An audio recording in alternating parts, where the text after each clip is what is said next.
My parents called me the night before my wedding and told me to cancel because family comes first. Turns out they wanted my venue and date for my sister's engagement party. I didn't argue. I just smiled, canceled everything, and disappeared. The next Saturday, when they all showed up at the venue dressed to celebrate, they found out exactly who had booked it instead, and why no one could get past security without my approval. I, 29M, never thought I'd be writing this, but here we are. Sometimes the people who are supposed to love you the most are the ones who hurt you the deepest. This is about my wedding that never happened, my family that I thought I knew, and the moment I realized that being the quiet one doesn't mean being the weak one. My fiancé and I had been planning our wedding for 8 months. Nothing extravagant, but meaningful. We'd found this beautiful historic venue outside the city, booked it a year in advance, and put down a substantial deposit. The place had this gorgeous garden courtyard and a ballroom with original chandeliers from the 1920s. It was perfect. The date was set for a Saturday in October, right when the leaves were at their peak. Growing up, I was always the easy child. My younger sister was the star, the one who got the attention, the one who needed things. I didn't mind, or at least I told myself I didn't. I went to a state school instead of the private university I'd been accepted to because money was tight that year and my sister needed braces and tutoring. I worked through college to avoid burdening anyone.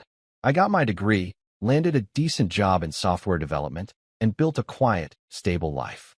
My sister took a different path. She dropped out of college twice, moved back home 3 times, and had a string of failed relationships that always somehow required family intervention and financial support. My parents always justified it by saying she needed more help, that she was still finding herself. I understood. I didn't complain. Then I met my fiancée at a work conference 2 years ago. She was brilliant, kind, and had this way of making everything seem lighter. We dated for a year before I proposed. When I told my family, they seemed happy. My mother cried, my father shook my hand, and my sister hugged me. It felt real. The wedding planning was mostly something my fiancé and I handled ourselves. We didn't ask for money from either family, wanting to do it on our own terms. We invited everyone, sent save-the-dates 6 months in advance, and kept everyone updated. My parents seemed supportive, asking about details, offering suggestions. My sister had just started dating someone new and seemed genuinely excited for us. 3 weeks before the wedding, my sister got engaged. Her boyfriend of 4 months proposed, and suddenly she was planning this huge engagement party.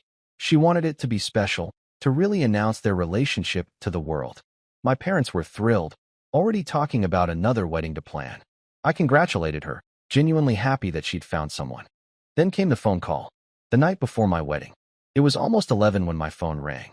I was at my apartment, my fiancée staying at her parents' place for the traditional night apart. I'd been going over the timeline for the next day, making sure everything was set. My father's voice came through the speaker, serious and heavy. He told me they needed to talk about tomorrow. My mother was on the line too, her voice that particular tone she used when she'd already made a decision and was just informing me of it. They told me I needed to cancel the wedding. Not postpone. Cancel. I sat there, phone pressed to my ear, trying to process the words. My mother explained that family comes first, that I needed to understand priorities, that sometimes we make sacrifices for the people we love. My father backed her up, saying it was the right thing to do, that I'd understand eventually. I asked them why. My voice came out calmer than I felt. That's when they told me. My sister needed the venue. She'd been planning her engagement party and had fallen in love with a specific place, a place that was already booked for the date she wanted. That place was my wedding venue. She'd apparently driven by it a week ago, seen how beautiful it was, and decided it was perfect. When she called to book it, they told her it was reserved for a wedding. My wedding. My sister had gone to my parents crying about how unfair it was, how she'd finally found her person and wanted to celebrate properly, how she never got the thing she wanted. My parents had tried calling the venue to see if they could book it for a different date for her, but the next available Saturday wasn't for 7 months. My sister didn't want to wait. She wanted that venue, that date, that perfect October Saturday. So my parents had come up with a solution. I could cancel my wedding, they'd take over the venue booking for my sister's engagement party, and I could reschedule for later. My mother explained that an engagement party was more time-sensitive than a wedding, that my fiancé and I could easily get married at a courthouse and have a reception later, that we were being inflexible by not considering family needs. The deposit we'd paid, the vendors we'd booked, the guests traveling from out of state. None of that mattered apparently. My father told me they'd already spoken to my sister about it, and she was so excited. My mother added that this was my chance to finally step up for my sister after she'd struggled so much. I asked them if they were serious. My mother said they'd never been more serious about anything. My father told me to be a man and do the right thing. My sister apparently needed this. I sat in the silence after they finished talking, and something shifted inside me. 29 years of being understanding, of being flexible, of making myself smaller so everyone else could be bigger. 29 years of watching my needs come last. And now this, the night before the most important day of my life. I told them I'd take care of it. My voice was steady, almost pleasant. I said I'd handle everything, and they didn't need to worry. My mother sounded relieved. My father told me he was proud I was being reasonable. They both said goodnight and hung up. I sat there for maybe 20 minutes, just breathing. Then I picked up my phone and started making calls. I called the venue first, explained there was an emergency situation and I needed to confirm some security details. The owner knew me well by this point and was concerned. I told her my family might try to claim the venue booking, and under no circumstances should the reservation be transferred or modified. She asked if everything was okay. I told her it would be, and that I needed to add a specific security requirement, a private guest list that required my personal approval for entry. She understood something was very wrong, but didn't push. She confirmed everything would remain exactly as planned, and that she'd personally handle any calls about the booking. Next I called my fiancée. She answered worried, asking if I was okay given the late hour. I told her about the call from my parents. I told her everything. There was a long silence on her end. Then she asked me what I wanted to do. Not what she wanted, not what was right, but what I wanted. I told her I wanted to get married tomorrow, exactly as planned. She said then that's what we'd do. I made a few more calls that night. To my best friend, who was my best man, to my fiancé's brother, to a few other people I trusted. I explained the situation briefly and told them there might be some drama, but to proceed as planned. Everyone was supportive, several expressing anger on my behalf, but all agreeing to follow through. The next morning, I woke up and got ready for my wedding. I put on my suit, fixed my tie, and headed to the venue. My phone was blowing up with messages from my parents asking for confirmation that I'd canceled, from my sister asking when she could go see the venue for her party. I didn't respond to any of them. The wedding was beautiful. My fiancée looked stunning. My friends were there, her family was there, and everyone who actually cared about us was there. My parents, my sister, and a few of their friends who'd been invited weren't there, obviously. We said our vows in that garden courtyard under the October leaves, and it was perfect. The venue owner had stationed extra security at the entrances, just in case. We had our reception, danced, celebrated, and never once did I think about the people who weren't there. For the first time in my life, I was exactly where I was supposed to be, surrounded by people who valued me. The calls and messages kept coming throughout the day. First confused, then angry, then panicked. I turned my phone off after the ceremony and didn't turn it back on until we were at the hotel that night. The next week, while my wife and I were on our honeymoon, the real fallout happened. The following Saturday arrived, exactly 1 week after my actual wedding. My parents, my sister, her fiancé, and about 40 of their friends and extended family members all showed up at the venue dressed in their party clothes. My sister had apparently sent out invitations to her engagement party, including the venue address and date. She'd ordered catering through a different company, hired a DJ, and planned this whole elaborate celebration. According to my best friend who heard about it from a mutual connection, they all arrived around 6 in the evening expecting to walk into a decorated venue ready for a party. Instead, they found the venue hosting a charity fundraiser. A fundraiser I'd arranged and paid for the previous week.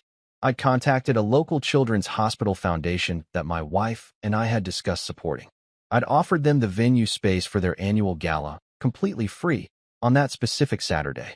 All they had to do was provide their own guest list, and security would ensure only approved attendees could enter. When my family showed up, security stopped them at the entrance.